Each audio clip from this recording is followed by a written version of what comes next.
ولقد ذرأنا لجهنم كثيرا من الجن والإنس لهم قلوب لا يفقهون بها ولهم أعين لا يبصرون بها ولهم آذان لا يسمعون بها أولئك كالأنعام بل هم أضل أولئك هم الغافلون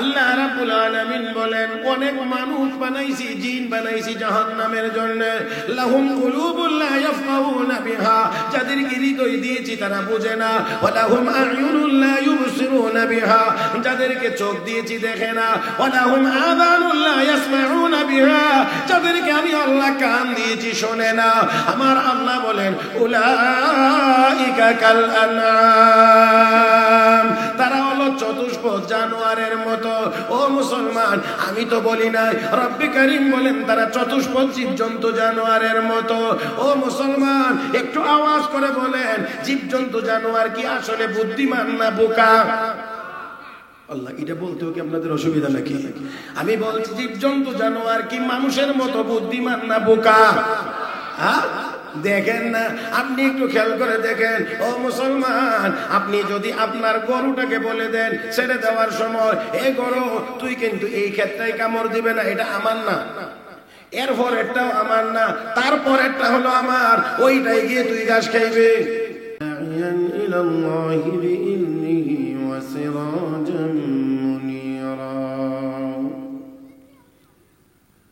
صلى الله تعالى عليه وعلى آله وأصحابه وبارك وسلم تسليما كثيرا أما بعد فأعوذ بالله من الشيطان الرجيم بسم الله الرحمن الرحيم بل تؤثرون الحياة الدنيا والآخرة خير وأبقى قال رسول الله صلى الله عليه وسلم حب الدنيا رأس كل خطيئة صدق الله مولانا العظيم وبلغنا رسوله النبي الأمي الكريم ونحن على ذلك لمن الشاهدين والشاكرين والحمد لله رب العالمين محبة الشتي شبي درود إبراهيم بري اللهم صل على محمد وعلى آل محمد كما صليت على إبراهيم وعلى آل إبراهيم إنك حميد مجيد اللهم بارك على محمد وعلى آل محمد كما باركت على إبراهيم وعلى آل إبراهيم إنك حميد مجيد Igor আটিয়া Bagpara যুব সমাজের উদ্যোগে আয়োজিত আজকের 13তম বার্ষিক ইসলামী মহাসম্মেলনের চলমান অধিবেশনের অত্যন্ত শ্রদ্ধাভাজন সভাপতি দামাত বারাকাতুহুল আলিয়া উপস্থিত দেশ বরেণ্য বুজুর্গানি দিন হযরত উলামায়ে কেরাম সমবেত দিনদার ইমানদার মুসলমান ভাইরা পর্দার আড়ালে অবস্থানরত শ্রদ্ধেয় সম্মানিত মা ও বোনেরা রব্বে করিমের দরবারে শুকরিয়া আদায় করছি যিনি আমাদেরকে অত্যন্ত দয়া করে মায়া করে আজকের এই মোবারক মজলিসে আমাকে আপনাকে আসার বসার কোরআন ও সুন্নাহর কিছু কথা বলার ও শুনবার তৌফিক দান করেছেন মহব্বতের সাথে সবাই উচ্চ আওয়াজে পড়ি আলহামদুলিল্লাহ যারা কষ্ট করে এসেছেন এবং বসেছেন, আমি আপনাদেরকে বিনয়ের সাথে অনুরোধ করে বলছি, সবাই আর একটু মনোযোগী হয়ে বসেন। একটু আমার দিক তাকান আর একটু এই দিক খেয়াল করেন। এখানে বসে ডাইন বাম এদিক ওদিক তাকাইলে তখন তো আর ওয়াজের প্রতি মনোযোগ থাকবে না। কষ্ট করে আসছেন, যতজনই এসেছে, মেহরবানি করে সবাই একটু আমার দিকে তাকাইবেন বলে আমি আশা করতেছি। ক্যামেরাওয়ালা ভাইয়েরা একটু মেহরবানি করে সেটিং দিয়ে আপনাদের নড়াচড়াটাও একটু নিয়ন্ত্রণ করতে হবে, যাতে করে তাদের মনোযোগ ওই দিকে না যায়। মুহতারাম হাজিরিন, আমি ছোট্ট একখানা আয়াত আপনাদের খেদমতে তেলাওয়াত করেছি। সাথে রাসূল আরবি সাল্লাল্লাহু আলাইহি ওয়াসাল্লামের অসংখ্য অগণিত হাদিস থেকে ছোট্ট একখানা হাদিস আপনাদের খেদমতে তেলাওয়াত করেছি। আয়াতে কারিমা এবং হাদিস শরীফের আলোকে আপনাদের খেদমতে কয়েকটি কথা বলার আশা করেছি। আল্লাহ যেন বলবার, শুনবার, বুঝবার এবং আমল করবার তৌফিক দান করেন। মহব্বতের সাথে সবাই বলি আমিন। মাঝে মাঝে যদি একটু কথা বলার দরকার হয় বলতে পারবেন তো ইনশাআল্লাহ? নিয়ত আছে নি? আগে একটু চিন্তা করি, নিয়ত আছে বলার? একটু জবানটা খুলে একটু আওয়াজ করে সওয়াবের নিয়তে বলেন তো সুবহানাল্লাহ, আলহামদুলিল্লাহ, লা ইলাহা ইল্লাল্লাহ, আল্লাহু আকবার। আর একটু জোরে হোক এই শব্দটা, এই কাপটা মোবাইল দেন, জোরে মহব্বতে বলি আল্লাহু আকবার। মাশাআল্লাহ, এগুলো বলছি সওয়াব হয়েছে। আমরা আশাবাদী যে আল্লাহ আমাদেরকে অবশ্যই সওয়াব দেবেন। আর দ্বিতীয় কথা হলো, সাথে সাথে মনোযোগটা একটু ঠিক করে নেওয়ার চেষ্টা করেছি। মুহতারাম হাজিরিন, আমরা দুনিয়াতে কেউই ছিলাম না, দুনিয়াতে কেউই থাকতেও পারবো না। কথা ঠিক? হ্যাঁ, দুনিয়াতে কেউ ছিলাম না, এটা কতটুকু ঠিক, কতটুকু সঠিক, কত ভাগ সত্য? 100 ভাগ। মাশাআল্লাহ। থাকবো না, থাকতে পারবো না, এটা কত ভাগ সত্য? মাশাআল্লাহ। তাহলে আছেন যতক্ষণ, এই যে এখন আসি, ছিলাম না এটাও শতভাগ সত্য, থাকতে পারবো না এটাও শতভাগ সত্য, আসি কতক্ষণ এটাও আবার শতভাগ অনিশ্চিত। এই অদ্দুর কথাই আজকের আমার বয়ান। খুব সংক্ষিপ্ত সময়, খুব লম্বা সময় না। এই কথাগুলির উপরই কয়েকটি কথা আপনাদের খেদমতে আরজ করতে চাই। আমি ওই গতকালকে ছিলাম সিলেটে, আজকে এখন জোহরের নামাজের পরে এই বয়ানের লাগে আসছি এখানে, আবার যাবো ইনশাআল্লাহ সিলেটে। তো তারপরে এই মাঝখানে যে আপনাদের এখানে, আমি আশা করি আপনারা আমাকে একটু সহযোগিতা করবেন, পারবেন না ইনশাআল্লাহ? আর একটু মহব্বতে কর না, পারবেন না ইনশাআল্লাহ? বাবাজির একটু কথা বলতে কষ্ট হবে তো আপনাদের, নাকি কষ্ট হবে না? মাশাআল্লাহ। তো এখানে যে কথাগুলো বলবেন, এই কথাগুলো সওয়াবের কথা হবে, কথা কয় না। এখানে কোনো গুনার আওয়াজ হবে না, কোনো গুনাহের কথা হবে না ইনশাআল্লাহ। তাহলে আমাদের সওয়াবেরই তো দরকার, জোরে কোন ঠিক কিনা? আজকের দুনিয়াতে মুসলমান সংখ্যার অভাব নাই, কিন্তু সওয়াবওয়ালা মুসলমান, নেককার মুসলমানের যথেষ্ট অভাব। মুসলমানের অভাব নাই, নেককার মুসলমানের অভাব। দুর্ভাগ্য এটা, নেক আমল করি তো না করি না, কেউ করতে গেলে এখানেও যেন অনেকের ভালো লাগে না, সহ্য হয় না। খুবই আফসোসের কথা। মুহতারাম হাজিরিন, মুসলমান যারা হবে, মুসলমানদের কাজ হবে তাআওয়ানু আলাল বিররি ওয়াত তাকওয়া ওয়ালা তাআওয়ানু আলাল ইসমি ওয়াল উদওয়ান। নেক কাজে একে অপরকে সাহায্য করবে, গুনার কাজে সাহায্য করবে না। এটা হলো মুসলমানের কাজ। নেক কাজে সহযোগিতা করবে, গুনার কাজে সহযোগিতা করবে। কিন্তু এখন চলে উল্টা, গুনার কাজে সহযোগিতা বেশি পাওয়া যায়, নেক কাজে সহযোগিতা পাওয়া যায় না, আরো বিরোধিতা পাওয়া যায়। আল্লাহ আমাদের সবাইকে বুঝার তৌফিক দান করুন। বর্তমান দুনিয়ায় মুসলমানের সংখ্যার দিক থেকে মুসলমানের অভাব নাই, কিন্তু নেককার মুসলমানের অভাব থাকার কারণে আজকে সারা পৃথিবীতে আমরা মার খাই। কথা বললেন, সারা পৃথিবীতে মার খায়। তাকায়া দেখি, আমি প্রায় সব জায়গায় বলার চেষ্টা করছি, আমরা 200 কোটি মুসলমান পৃথিবীতে, বর্তমানে 200 কোটি মুসলমান। মুহতারাম হাজিরিন, অথচ ইহুদি মাত্র 80 লাখ। মাত্র 80 লাখ। 80 লাখ। আমি আপনাদেরকে বলছি 200 কোটি মুসলমানের জন্য 80 লাখ ইহুদি কি? কিছুই না। কিন্তু তারপরেও তো আমরা শুধু তাকায়া দেখছি ফিলিস্তিনের মুসলমান বাড়িতেও নিরাপদ না, হাসপাতালেও নিরাপদ না, অ্যাম্বুলেন্সেও নিরাপদ না, এমনকি মসজিদের ভিতরে গিয়েও নিরাপদ না। বড়রা যেমন নিরাপদ না, নিরপরাধ শিশু মাসুম বাচ্চারাও তো নিরাপদ না, মহিলারাও পর্যন্ত নিরাপদ না। আমাদের তো কিছুই যেন করার নেই। কথা কয় না, কথা কয় না। শুধু তাকায়া দেখছি, মুসলমান হয় না, এটা হতে পারে না। আমরা তো শাহজালাল মুজাররদ ইয়ামানির উত্তরসূরি। আমি বলছি হযরত শাহজালাল মুজাররদ ইয়ামানির আল্লাহু আকবারের আওয়াজে গোবিন্দের দালান ভেঙে চুরমার হয়ে গিয়েছিল। আমরা যদি 200 কোটি মুসলমান শাহজালালের যোগ্য উত্তরসূরি হতে পারতাম, 200 কোটি মুসলমানের আল্লাহু আকবারের আওয়াজে ইসরাইল নামের জালেম রাষ্ট্রটির নাম নিশানা পৃথিবীর মানচিত্রে থাকতে পারত না। আল্লাহ আমাদের সবাইকে হযরত শাহজালালের যোগ্য উত্তরসূরি হওয়ার তৌফিক দান করুন। সবাই বলি আমিন। তাহলে আসেন, বলছিলাম আমরা পৃথিবীতে কেউই ছিলাম না, কেউই ছিলাম না, কেউই থাকতেও পারবো না।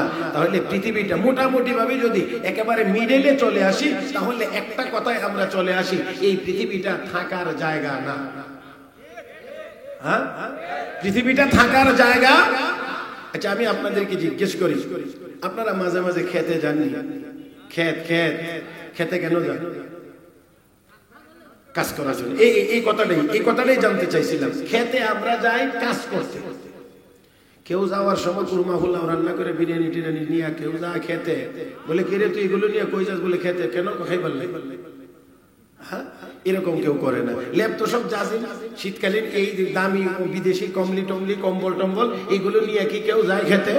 বলে কি এগুলো নিয়ে কোথায় যাস? বলে খেতে যায়। কেন? ঘুমাইতে। এরকম কি কেউ করে? তাহলে ক্ষেত হলো কাজের জায়গা, খাইবার আর আরামের জায়গা হলো বাড়ি। কাজ করবে খেতে, আরাম করবে খাইবে, আরাম করবে বাড়িতে। তাহলে ক্ষেত হলো কাজের জায়গা, খাওয়া আর আরামের জায়গা হলো বাড়ি। আমরা দুনিয়াতে এসেছি খেতে কাজ করার জন্য। আমাদের খাওয়ার আর আরামের জায়গা, আরামের বাড়িটার নাম হলো জান্নাত। তাহলে এখানে আমরা কাজ করব। কি করব? কাজ করব। কার? এ মুসলমান, মূলত আল্লাহর ইবাদত করব। কাজটা কিন্তু আসলে আমার, কারণ এই ইবাদতের বিনিময়ে আমি পাবো জান্নাত। আল্লাহ ইবাদত করলে যারা ইবাদত করবে আল্লাহ তাদেরকে দয়া করে জান্নাত দান করবেন। তাহলে মূলত যদি আমরা দেখি যে আমরা নামাজ পড়ি, আমরা রোজা রাখি, আমরা হজ করি, আমরা যাকাত দেই, নেক আমল করি, এটা আল্লাহর জন্য করি না আসলে আমাদের লাভের জন্য করি?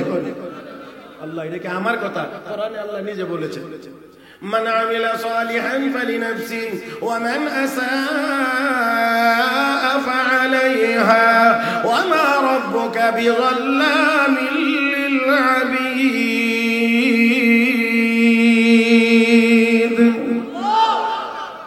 আল্লাহ বলেন, বান্দা নেক কাজ করবা, তোমার নিজের উপকার হবে, নিজের কল্যাণ হবে। গুনার কাজ করবা, ক্ষতি তোমার নিজের হবে। মুহতারাম হাজিরিন, আমরা দুনিয়ার সব মাখলুক যদি আল্লাহর ইবাদত করি, এতে আল্লাহর বিন্দু পরিমাণ কোনো লাভ নাই।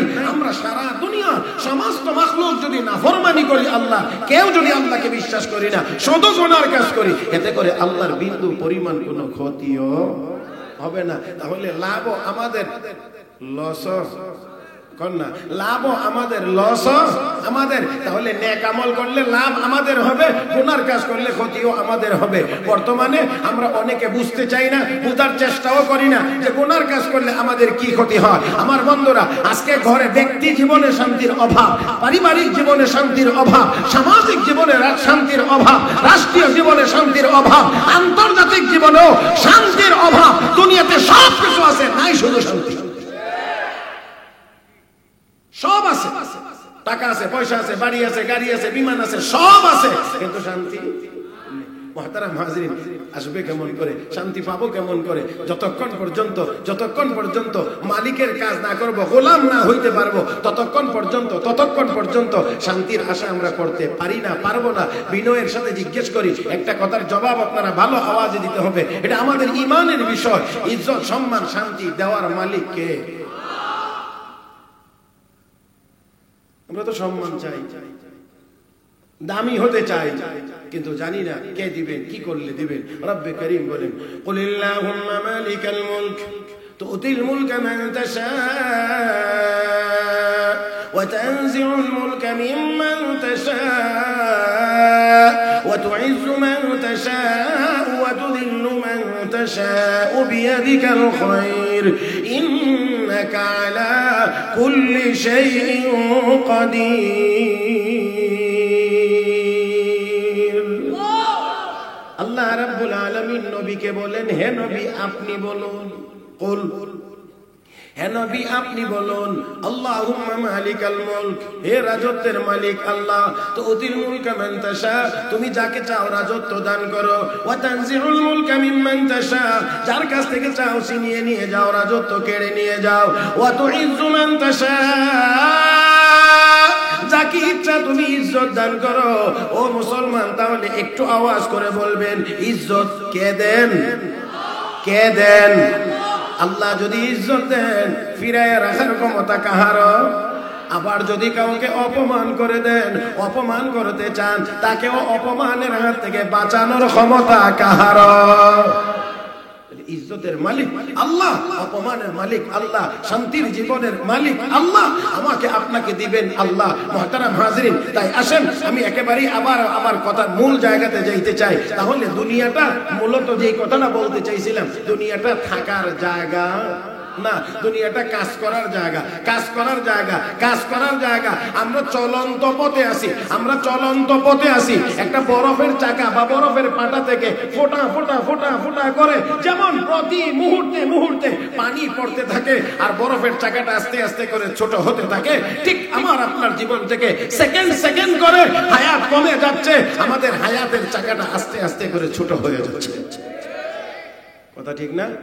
হ্যাঁ, কদ্দুর ঠিকই, এটা কদ্দুর ঠিক। হ্যাঁ, এখানে যারা মুরব্বীরা আছে, এখানে যারা মুরব্বীরা আছে, যুবকেরা, তাদের দিকে একটু তাকাও তো। এই মুরব্বীগুলো তোমার আমার মতো একদিন যুবক মানুষ ছিল, তারা আজকে বুড়া হয়ে গেছে। কি মনে হয় কিছুদিন যদি বেঁচে থাকো তাহলে তুমিও এরকমই একজন মুরব্বী হইবা, বুড়া হইবা? জোরে কোন ঠিক কিনা?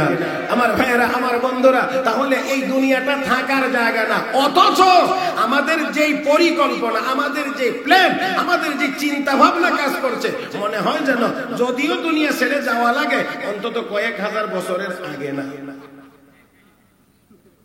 যদিও যাওয়া লাগে। বর্তমান সময়ে আমরা আমাদের কার্যক্রম, আমাদের চিন্তা ভাবনা, আমাদের কথাবার্তা, আমাদের আচার আচরণ, আমাদের দৌড়ঝাঁপ, আমাদের যাবতীয় কর্মকাণ্ড প্রমাণ করে দুনিয়া ছেড়ে যদি যাইও তবু মনে হয় কয়েক হাজার বছর পরে, এর আগে। মুহতারাম হাজিরিন,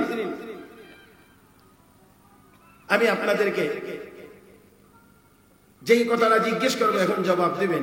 1 ঘন্টা সময় দুনিয়াতে বেঁচে থাকবেন এমন কোন গ্যারান্টি কি আছে? সবাই মিলে একটু একসাথে বলেন, 1 ঘন্টা বেঁচে থাকার কোন গ্যারান্টি আছে? নাই। আধা ঘন্টা মনে হয় আছে, 15 মিনিট মনে হয় আছে, 15 মিনিটও নাই, মাত্র 5 মিনিট, তাও নাই। তাহলে একটা কথা বলবো, সেই কথাটার উত্তর আমি আশা করি বলিষ্ঠ আওয়াজে দিবেন। যেই দুনিয়াতে 5 মিনিট সময় বেঁচে থাকার কোনো নিশ্চয়তা আমার আপনার কাছে নাই, যেই দুনিয়াতে মাত্র 5 মিনিট সময় বেঁচে থাকার কোনো গ্যারান্টি আমার আপনার কাছে নাই, এই দুনিয়াটাকে সাজানোর জন্য, এই দুনিয়াটাকে সুন্দর করার জন্য, এই দুনিয়ার নাম, এই দুনিয়ার মান, এই দুনিয়াতে বাড়ি গাড়ি অমক তমক করার জন্য এর পিছনে দৌড়াইতে দৌড়াইতে আল্লাহ তৈরি না নিয়ামতপূর্ণ জান্নাতের বাড়ি ভুলে যাওয়া, এটা কোনো বুদ্ধিমান মানুষের কাজ হতে পারে না। কিন্তু আজকে তো তাই হচ্ছে, সবাই দুনিয়ার পিছনে দৌড়াইতেছে আর মনে মনে ভাবছি আমি এটা, আমি ওইটা, আমি এটা হব, আমি ওইটা হব, আমি এটা হব। মুহতারাম হাজিরিন, দুনিয়া তো সাজতেছে, কথা ঠিক, কিন্তু দুনিয়া সুন্দর হচ্ছে, আমি আর আপনি খালি হাতে কবরে চলে যাইতে হবে। দেখেন এই এখন বর্তমান দুনিয়া যত সুন্দর, এটা কি 50 বছর আগে এত সুন্দর ছিল? কথা বলেন, 50 বছর আগে ছিল? আগামী 50 বছরের পরে কি দুনিয়া এমনই থাকবে না আরো সুন্দর হবে? আরো সুন্দর হবে। কিন্তু একটু চিন্তা করে দেখেন, সবাই এই দুনিয়াকে সাজানোর জন্য মেহনত পরিশ্রম করে করে করে করে সবাই কিন্তু চলে, কথা কয় না, চলে যাচ্ছে। মুহতারাম হাজরিন, খলিফা হারুন রশিদের দরবারে এক পাগল যেত, পাগল। আমি আপনাদেরকে সহজে বোঝানোর জন্য মানে পাগল বলছি আর কি, আসলে এটা ওই পাগল, এটা মাজযুব। তার নাম ছিল বাহলুল। এই বাহলুল খলিফা হারুন রশিদের দরবারে যাইতে তার কোনো রাস্তাঘাটে কোথাও আটকাইতো না। খলিফা হারুন রশিদের নির্দেশ ছিল বাহলুল যখন আসবে তখন তাকে ছেড়ে দিবে সোজা। একদিন খলিফা হারুন রশিদের দরবারে যখন বাহলুল গেছে, যাওয়ার পরে খলিফা হারুন রশিদ তার হাতে একটা লাঠি দিছে, লাঠি দিয়ে বাহলুল, তোমার চেয়ে কোনো বোকা মানুষ যদি পাও তাহলে এটা তার কাছে দিয়ে দিও, তারে দিয়ে দিও, তোমার চেয়ে বোকা যদি কাউকে পাও। আমরা তো আজকে অনেক বুদ্ধিমান, অনেক চালাক, অনেক উন্নত, অনেক কি মানে সায়েন্স টাইন্স কত কিছু নিয়ে পড়াশোনা করে আমরা কত বুদ্ধিমান হয়েছি, কত উপরে চলে গেছি, মনে মনে ভাবছি। তাই এবার দেখেন বাহলুল এই লাঠি নিয়ে খুব যত্ন করে রেখে দিয়েছে। খলিফা হারুন রশিদের যখন একেবারে ইন্তেকালের সময় খুব কাছাকাছি, এমন সময়ে বাহলুল খলিফা হারুন রশিদের কাছে গেছে। এবার কথাবার্তা শুরু হয়েছে। এক পর্যায়ে জিজ্ঞেস করে, আপনার কি অবস্থা, কেমন মনে হচ্ছে? বাহলুল, সফর তো অনেক লম্বা। আপনি কি সফরে যাচ্ছেন? হ্যাঁ, সফরে যাচ্ছে। তো আপনি যেখানে সফরে যাবেন ওইখানে কি আপনি আপনার যাওয়ার আগে নিরাপত্তা তল্লাশির জন্য কোনো বাহিনী প্রেরণ করেছেন? খুব খেয়াল করেন, কারণ আপনি তো যাওয়ার জন্য আপনি যেখানে যাবেন এর আগে ওই জায়গাটা একটু নিরাপত্তা আপনার ঠিক আছে কিনা একটু দেখা লাগবে না? এই জন্য কি কোনো বাহিনী টাহিনী পাঠাইছেন? বাহলুল, এটা আবার কেমন কথা গো, আমি যে সফরের কথা বলছি ওইখানে কি কোনো আগে বাহিনী পাঠানো যায়? কোনো বাহিনী পাঠানো যায় না? বলে না, কোনো বাহিনী পাঠানো যায় না। আচ্ছা, তাহলে আপনি ওখানে যাওয়ার জন্য অনেক কথা, এর মধ্যে কয়েকটি কথা বলছি। আপনি ওইখানে যাবেন তো আপনার সাথে করে কি পরিমাণ সৈন্য সংখ্যা, সেনাবাহিনী লোক নিয়ে যাইতে পারবেন, কি পরিমাণ? বাহলুল, এই সফরে কেউ সাথী নিয়ে যাইতে পারে না, একা যাইতে হয়। হ্যাঁ, কবরে আপনি কয়জন? কবরে কয়জন? এই সফরে একা। আচ্ছা, আর সাথী সঙ্গী কাউকে নিয়ে যাওয়া যাবে না? কোনো সেনাবাহিনী টাহিনী নিয়ে যাওয়া যাবে না? কোন না নিয়ে যাওয়া যাবে না? তাহলে এই সফর থেকে আপনি কখন ফিরে আসবেন? কখন? খলিফা হারুন রশিদ আবার বাহলুল, কি ভাই সফরে? হ্যাঁ, আমি যে সফরের কথা বলছি এই সফর থেকে কি একবার কেউ গেলে এই সফরে আর ফেরত আসতে পারে? কোন কি সফর থেকে আর ফেরত আসা যায় না? বলে না।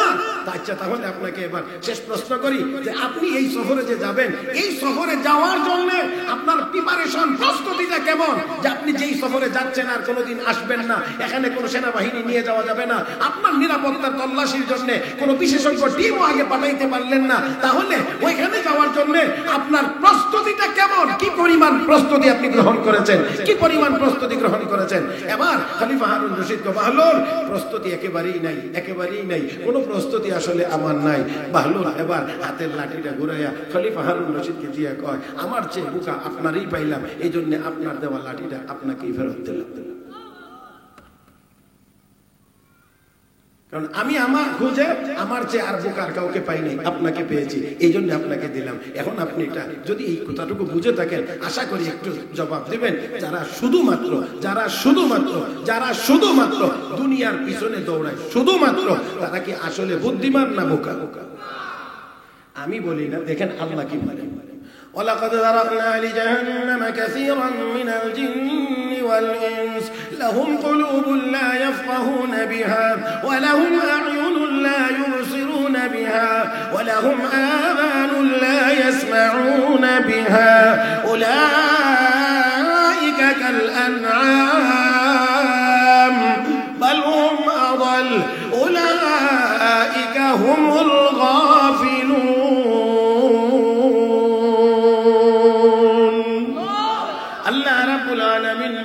অনেক মানুষ বানাইছি, জিন বানাইছি জাহান্নামের জন্য।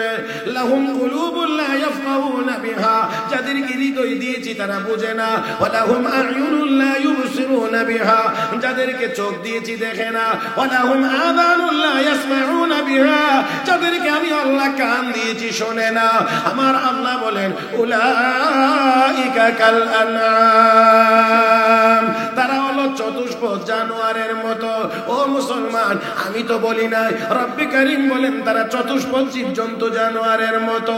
ও মুসলমান, একটু আওয়াজ করে বলেন, জীবজন্তু জানোয়ার কি আসলে বুদ্ধিমান না বোকা? আল্লাহ, এটা বলতেও কি আপনাদের অসুবিধা নাকি?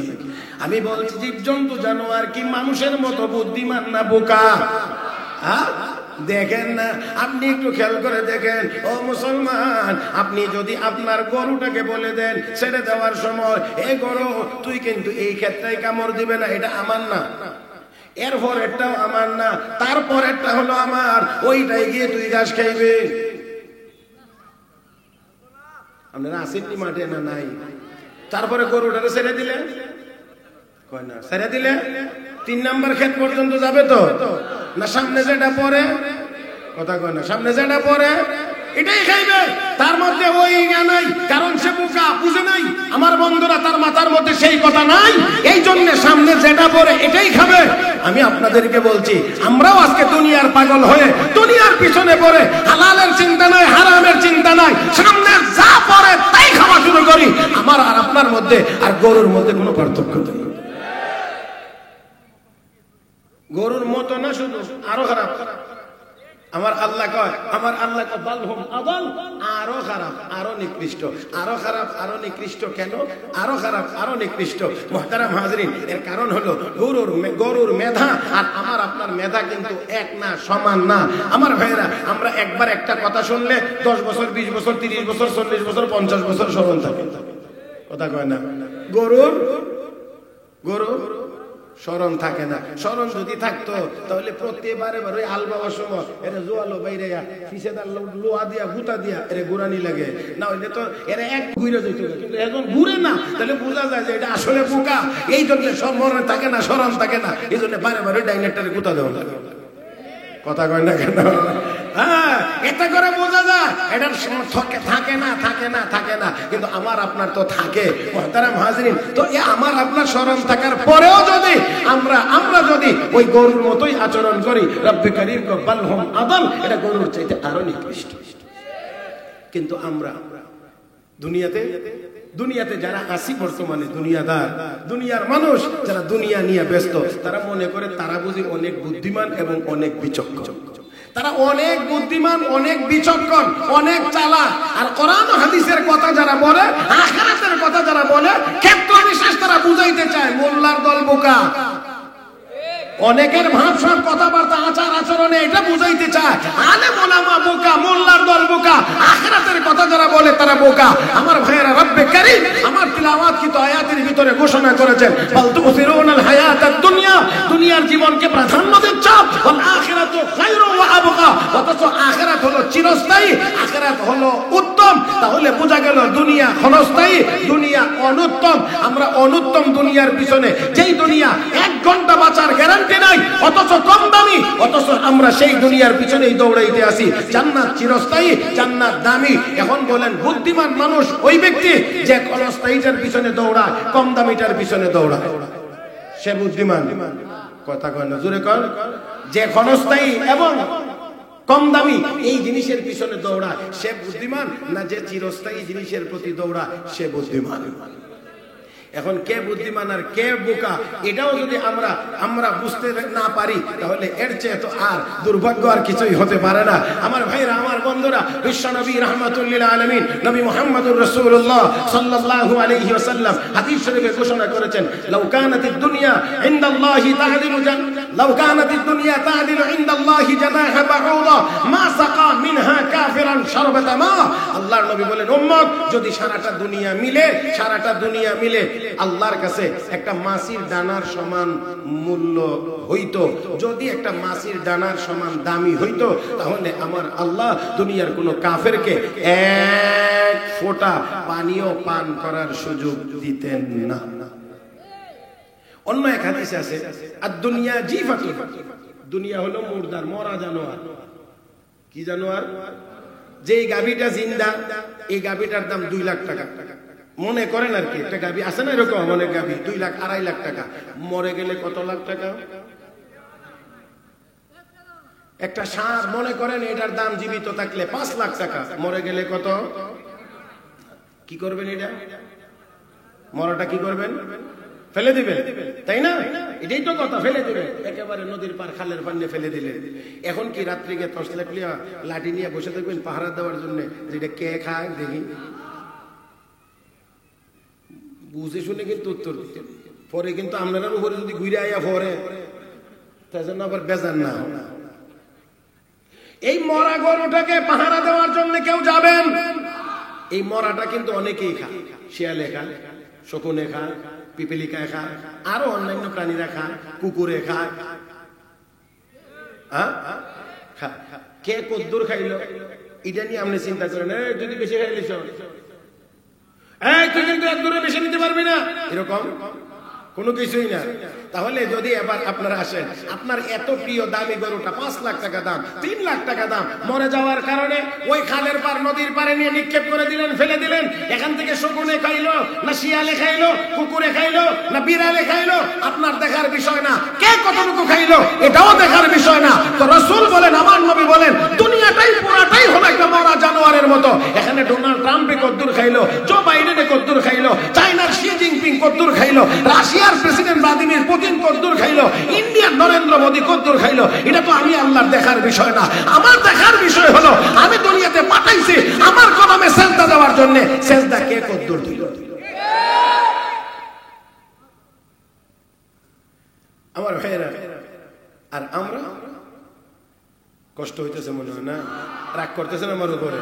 একটু তিতা হয়ে যেতেছে, কারণ আমরা তো চাই একটু মিডা মিডা ওয়াজ, নামাজ নাই, রোজা নাই, জান্নাত সোজা।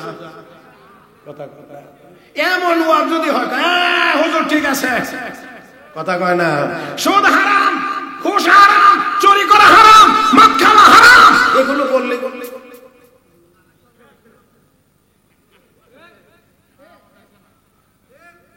আমার ভাইয়েরা, আপনারা ঠিক বললেও ঠিক, না বললেও ঠিক। আমি একবার এক মাহফিলে গেছি, আমার বিষয়বস্তু দিছে সুদ ঘুষ। আমি বললাম বিষয় বড় চমৎকার, খুবই উপযোগী এবং খুবই প্রয়োজনীয়, কিন্তু সহ্য করতে পারবেন কিনা এটা হইলো বড় কথা। কর্তৃপক্ষ আমার না হলো কোনো সমস্যা, আচ্ছা ঠিক আছে। তো ওয়াজ শুরু করছি। মোটামুটি আমার বয়ান যখন অর্ধেকে গিয়ে পৌঁছে, সাইডে দিয়ে চেয়ার দেওয়া ছিল মুরব্বীদের বসার জন্য, তো এখান থেকে এক মুরব্বী উঠে দাঁড়াইছে, দাঁড়ায় হুজুর হুজুর। আমার ভিতরে তখনই মানে বাড়ি দিছে যে কাম হইছে, আমি যেটা বলছিলাম ভিডিও দাঁড়ায় হুজুর, আপনারা অনেক কষ্ট করে দাওয়াত দিয়ে আনছি, হুজুর একটু নবীর জীবনী থেকে ওয়াজ করে।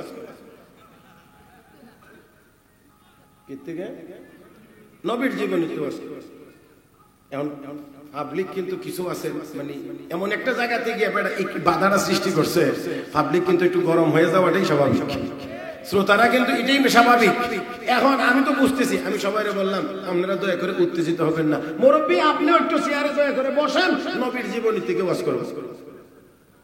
আর একেবারে নবীর জীবনী থেকে ওয়াজ করবো, আপনি একটু দয়া করে বসেন। মুরব্বীও বসছে, শ্রোতারাও ঠান্ডা হয়েছে। তখন আমি এবার বললাম যে দেখেন, আমার আপনার নবীর জীবনী এত পবিত্র জীবন, নবীর জীবনটা এত এত পবিত্র, সারাটা জীবনের ভিতরে 63 বছরের ভিতরে আমার নবীর জীবনের ভিতরে 1 টাকা সুদও নাই, 1 টাকা ঘুষও নেই। আচ্ছা আপনারা বলেন আমি কি ওয়াজ ভুল করছি? নবীর জীবনীতে কি সুদ আছে? হ্যাঁ আমার ভাইয়েরা, এখন আবার শুরু হয়েছে এই ফরম্যাটে, এই লাইনে যখন আবার শুরু হয়েছে, এই বুড়া আর থাকতে পারছে কতক্ষণ পরে উঠে গেছে গা বয়ান এসে। সে কয়, আমার একজনে কয় হুজুর উনি যেরকম বয়সেও মুরব্বী, সুদ খাওয়ার দিক দিয়ে উনি মুরব্বী। আমি বললাম আমিও বুঝতে পারছি যে, কারণ এই মুরব্বী না হইলে উনি এইভাবে চেয়ার থেকে উঠে দাঁড়ানোর কথা ছিল। আল্লাহ আমাদের সবাইকে বোঝার তৌফিক দান করুন, সবাই বলি আমিন। আর একটু মহব্বতে বলেন আমিন। আমি আবার অভিনয়ের সাথে বলছি, সময় একেবারেই শেষের দিকে আমি আসি, একটু দয়া করে এখন যে টাইমটা, এই টাইমটা একেবারে অন্তিম টাইম, আমার দিকে তাকায়া একেবারে কথাগুলো শুনবার জন্য অনুরোধ করছি। অন্যদিকে না, হাঁটু যাদের খারাপ করে বান্ধে লাইছে, এত অলস দিনের বেলা কেমনি হয়েছে? রাত্রে 11টা 12টা 2টা 1টা হইতো, তারপরে তো একটু মনে বোঝানো যায়। দিনের বেলা যে একটা বান দিয়েছেন, এটা তো একেবারে অলসতার শেষটা। এখন মাথাটা এমনি লাগাই দিলেই ঘুমালি যায়। একদম আমার দিক, একদম আমার দিক, একদম আমার দিক। সবাইকে বলছি এই কয়েকটা মিনিট আমাকে একটু সর্বোচ্চ মনোযোগ সহকারে এই সময়টা দিবেন। আল্লাহ আমাকে আপনাকে সবাইকে তৌফিক দান করুন বলি আমিন। মুহতারাম হাজিরিন, বলছিলাম যে দুনিয়াটা থাকার জায়গা কয় না, দুনিয়াটা থাকার জায়গা না, দুনিয়াটা বেশি দামি কম দামি, তাহলে দুনিয়া কম দামি, দুনিয়া ক্ষণস্থায়ী, দুনিয়া কম দামি। কতক্ষণ থাকতে পারবো এই কম দামি দুনিয়ায়, ক্ষণস্থায়ী দুনিয়ায় আমাদের কাহারও জানা নাই। রব্বে কারীম বলেন, ইন্নাল্লাহা ইনদাহু ইলমুস সাআ ওয়া ইউনাজ্জিলুল গায়ব ওয়া ইয়া'লামু মা ফিল আরহাম ওয়া মা তাদরি নাফসুম মাযা তাকসিবু গাদা ওয়া মা তাদরি নাফসুম বিআইয়ি আরদিন তামুত ইন্নাল্লাহা আলীমুন খাবীর।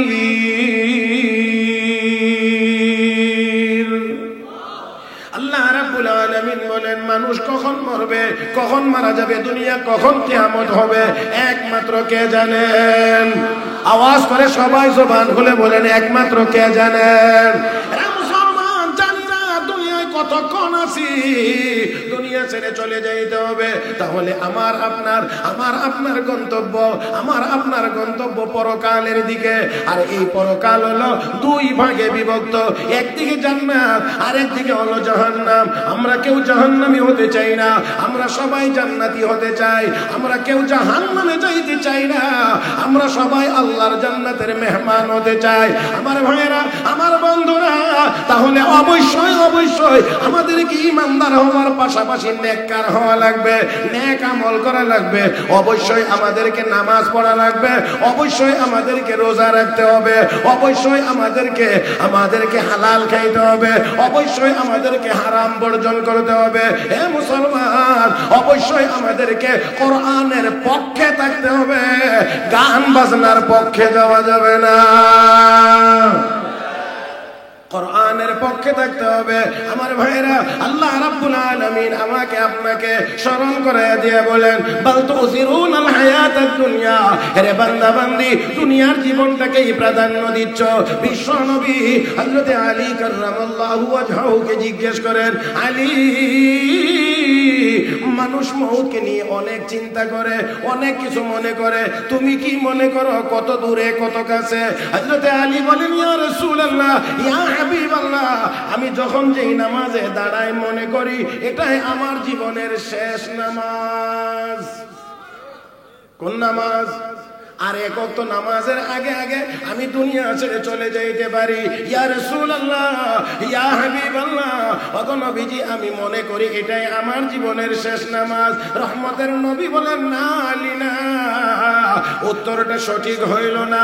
আরে আলী, তুমি বলেছো এক ওয়াক্ত নামাজ থেকে আর এক ওয়াক্ত নামাজ, মাঝখানে অনেক লম্বা সময়। হে আলী, আমি এত লম্বা মনে করি না, আমি বিশ্ব নবী মনে করি আল্লাহর কোন বান্দা বান্দি যদি নামাজে দাঁড়ায় 2 রাকাত বা 4 রাকাত শেষ করে, শেষ বৈঠকে বসলো, তাশাহুদ পড়লো, দরুদ শরীফ পড়লো, দোয়া মাসুরা পড়লো, অতঃপর ডান দিকে সালাম ফিরাইলো। হে আলী, আল্লাহ রাব্বুল আলামিন যদি কাউকে সুযোগ না দেন, তাকে যদি তৌফিক না দেন, ক্ষমতা যদি না দেন, ডান দিকে সালাম ফিরাইছে, ওই লোকটা বাম দিকে ও সালাম ফিরাইতে পারবে, বাম দিকেও সালাম ফিরাইতে পারবে না। তাহলে যেই দুনিয়া ডান দিকে সালাম ফিরাইয়া বাম দিকে সালাম ফিরানোর কোনো গ্যারান্টি নাই, এমন দুনিয়াকে সাজানোর পিছনে দৌড়ানো কোনো যুক্তি থাকতে পারে না। সাইয়েদনা হযরত ইমাম মালিক রাহমাতুল্লাহি আলাইহি, মদিনার ইমাম মালিক ইবনে আনাস রাহমাতুল্লাহি আলাইহি, সাহাবায়ে কেরামের পরে যাকে পৃথিবীর সর্বপ্রথম মুহাদ্দিস বলা হয়, সেই ইমাম মালিক ইবনে আনাস রাহমাতুল্লাহি আলাইহি, মদিনায় ওনার বাড়ি। আর ওনার মনে মনে একটা বড় আকাঙ্ক্ষা আর কামনা ছিল, আমার ইন্তেকাল যেন মদিনায় হয়, দাফন কাফন যেন আমার মদিনাতে হয়, আমার দাফনটা যেন মদিনায় হয়। মুহতারাম হাজিরিন, এখানে ছোট্ট সূক্ষ্ম একটি গুরুত্বপূর্ণ কথা আপনাদের স্মরণ রাখা দরকার। আমরা যে এখন জমিনে বসে আছি, এটা হলো জমিনের উপরের অংশ, আর যারা কবরের ভিতরে আছে, কবরে আছে, এটা হলো জমিনের ভিতরের অংশ। আমরা যদি আরেক শব্দে বলি তাহলে আমরা যারা জীবিত তারা আছি পিঠে, যারা মরে গেছে কবরে গেছে তারা আছে জমিনের, মাশাআল্লাহ, হ্যাঁ, আমরা যদি পিঠে হই তাহলে যারা মরে গেছে তারা আছে পেটে। তাহলে জমিনের পিঠের দিক দিয়া মক্কার ফজিলত বেশি, আর জমিনের পেটের দিক দিয়া মদিনার ফজিলত বেশি। কথা বুঝছেন কিনা আমি জানি না। জমিনের উপরের দিক দিয়ে মক্কা শরীফের ফজিলত বেশি, কারণ মক্কা শরীফে আল্লাহর ঘর খানায় কাবা বাইতুল্লাহ অবস্থিত। কথা বুঝছেন না আপনারা? ইন্না আউওয়ালা বাইতি উযিআ লিন-নাস লাল্লাযী বিবাক্কাতা মুবারাকান ওয়া হুদাল লিল আলামিন। এই পৃথিবীর সর্বপ্রথম ঘর বাইতুল্লাহ মক্কায় অবস্থিত। এই ঘরটার কারণে এই মক্কার দাম। তো জমিনের উপরের অংশের দিক থেকে মক্কার ফজিলত বেশি, জমিনের ভিতরের দিক থেকে মদিনার ফজিলত বেশি, কারণ ওই জমিনের ভিতরে শুয়ে আছেন বিশ্ব নবী মুহাম্মদুর রাসূলুল্লাহ সাল্লাল্লাহু আলাইহি ওয়াসাল্লাম। এই জন্য মদিনার জমিন না, মাটির নিচের দিক দিয়া মদিনার জমিনের দাম বেশি। ও মুসলমান, কারণ বিশ্ব নবী এখানে শুয়ে আছেন। তাই হযরত ওমর ফারুক রাদিয়াল্লাহু তাআলা আনহু আল্লাহর কাছে দোয়া করতেন, আল্লাহুম্মা রযুকনি শাহাদাতান ফি সাবিলিক ওয়াজআল মাউতি ফি বালাদি রাসূলিক। আল্লাহ, আমাকে তুমি শাহাদাত নসিব করো এবং আমার দাফনটা যেন মদিনায় হয়। এই মদিনায় দাফনটা তুমি কবুল করো। কবি বড় সুন্দর করে বলেছেন, রাহে মেরা মাসকান হাওয়ালি কাবা, रहे मेरा मस्कान हवाली काबा, बने मेरा मदफन दियारे मदीना। আমার বাড়িটা যেন, দুনিয়ার বাড়িটা যেন কাবার আশেপাশে হয়, আমার দাফনটা যেন মদিনায় হয়। ও মুসলমান, কাবার কাছে থাকলে নামাজ আমি আদায় করব কাবায়, আর এক রাকাত নামাজে আল্লাহ 1 লক্ষ রাকাতের সওয়াব দান করবেন। আমার ভাইয়েরা, নবী শুয়ে আছেন, বিশ্ব নবী শুয়ে আছেন মদিনায়, আমার দাফনটা যেন মদিনায় হয়, মদিনায় হয়। হযরত ইমাম মালিক ইবনে আনাস রাহমাতুল্লাহি আলাইহি, হযরত ইমাম মালিক ইবনে আনাস রাহমাতুল্লাহি আলাইহি, তারও কামনা ছিল আমার দাফনটা যেন মদিনায় হয়, মদিনায় হয়। যেই মদিনায় নবী শুয়ে আছেন, যেই মদিনায় নবী শুয়ে আছেন, এই মদিনায় যেন দাফন হয়। এই জন্য হযরত ইমাম মালিক রাহমাতুল্লাহি আলাইহির কাছে এবার প্রস্তাব এসেছে মক্কায় খানায়ে কাবার ইমাম হওয়ার জন্য। ইমাম খানায়ে কাবার ইমাম হওয়ার জন্য প্রস্তাব এসেছে। ইমাম মালিক রাহমাতুল্লাহি আলাইহি চিন্তা করতে লাগলেন, আমি যদি মক্কায় যাই আর ওইখানে ইমামতির দায়িত্ব নেই, আমি ওইখানে ইমামতিরত অবস্থায় যদি মারা যাই, আমার লাশ মদিনায় আসবে না, মদিনায় আমার দাফনও হবে না। আমরা এনে এবারে 500-710 কিলোমিটার দূর থেকে, বিদেশ থেকে পর্যন্ত লাশ আমরা সুবিধা মতো আমরা কাছে এনে দাফন করার জন্য। আসলে তো নিয়ম এটাই, যে যেখানে ইন্তেকাল করবে নিকটতম কবরস্থানেই তাকে দাফন করাবো। আমার ভাইয়েরা, তো ইমাম মালিক রাহমাতুল্লাহ আলাইহি চিন্তা করেন, যদি আমি মক্কা ইমামতি করতে গিয়ে ওইখানে মারা যায়, 450 কিলোমিটার দূর মদিনা, আমার লাশ তো এখানে আসবে না। এই জন্য উনি ইস্তেখারা করলেন, দেখা যাক কি হয়, দেখি একটু চিন্তা করে। এবার ইস্তেখারা করলেন, তো ইস্তেখারার ফল হলো বিশ্ব নবী রাহমাতুল্লিল আলামিন স্বপ্ন যুগে আল্লাহর হাবিব রাহমাতুল্লিল আলামিন ইমাম মালিককে 5 খানা আঙ্গুল মুবারক দেখিয়েছেন। নবী 5 আঙ্গুল মুবারক দেখাইছেন। রওজা শরীফে নবী জিন্দা আছেন না নাই? কথা কয় না, জিন্দা আছেন না নাই?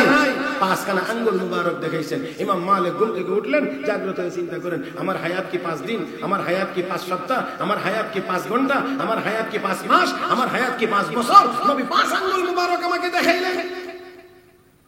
তাবির বা ব্যাখ্যার জন্য পাঠাইলেন, যেখানে পাঠাইছেন ওইখান থেকে বলা হয়েছে, ও ইমাম মালিক, আল্লাহর নবী আপনাকে 5 আঙ্গুল দিয়া, 5 আঙ্গুল মুবারক দেখায়া আপনাকে 5 ঘন্টা, 5 দিন, 5 মাস, 5 বছর কিচ্ছু বলেন নাই।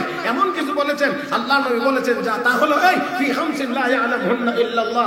এমন 5টা জিনিসের প্রতি ইঙ্গিত করা হয়েছে যে 5টা জিনিস আল্লাহ ছাড়া আর কেউ জানেন না। যেই পাঁচটা জিনিস আল্লাহ ছাড়া আর কেউ জানেন না। এই জানেন না যত যে পাঁচটা জিনিস এই এক আয়াতের ভিতরে আল্লাহ রাব্বুল আলামিন বলেছেন মানুষ কখন মরবে এটা একমাত্র কে জানেন? আল্লাহ। দুই নাম্বার হলো বৃষ্টি কখন হবে, হইলে কতদূর হবে, এটা একমাত্র কে জানেন? আল্লাহ। নাম্বার 3, আপনি আমি সবাই মায়ের পেটে ছিলাম, মায়ের পেটের সন্তান ছেলে হবে না মেয়ে হবে, এটা একমাত্র কে জানেন? আপনারা তো কেউ বলবেন যে এখন তো যন্ত্রপাতি মেশিনারি দিয়ে পরীক্ষা করে বলা যায় ছেলে হবে না মেয়ে হবে। এটার কথা বলা হয়েছে না। মুহতারাম হাজিরিন, আমি আর আপনি যখন মায়ের রেহেমে পানি আকারে গিয়ে পৌঁছেছিলাম, তখন এখান থেকে আল্লাহ ছেলে বানাইবেন না মেয়ে বানাইবেন এটা দুনিয়ার কেউ জানে না, একমাত্র কে জানেন? আল্লাহ। 4 নাম্বার হলো মানুষ কোথায় মানুষ আগামীকাল কি খাবে না খাবে, কি উপার্জন করবে, এটা মানুষ দুনিয়ার কেউ জানে না, একমাত্র কে জানেন? আল্লাহ। নাম্বার 5, আপনি কোথায় মারা যাবেন, ওমা তাদরি নাফসুম বিআইয়ি আরদিন তামুত, কোথায় মরবেন এটা দুনিয়ার কেউ জানে না, একমাত্র কে জানেন?